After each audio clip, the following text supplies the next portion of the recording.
முதல் 2.5 ஆண்டு நான் முதலமைச்சராக இருப்பது, 2.5 ஆண்டு நீ முதலமைச்சராக இருப்பது என்றால் எடப்பாடி இப்படி விளங்காத ஆட்களோடு பேசி என்ன செய்வது என்று சொல்லி சொல்லிவிட்டான்.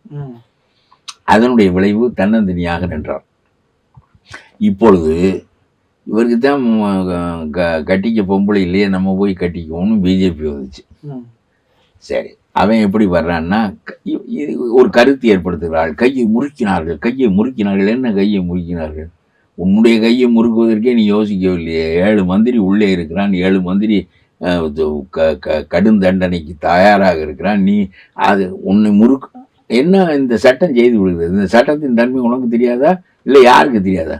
இந்த அவர் பயந்தார் என்பது போல ஒரு கருத்தை ஏற்படுத்துவது. இவர் என்ன செய்தார் என்றால், டெல்லிக்கு போனார். போய்விட்டு தன்னுடைய நிபந்தனைகள் என்னவோ அதெல்லாம் சொல்லிவிட்டு வந்து விட்டார். திரும்ப அமித்ஷா வருகிறார்.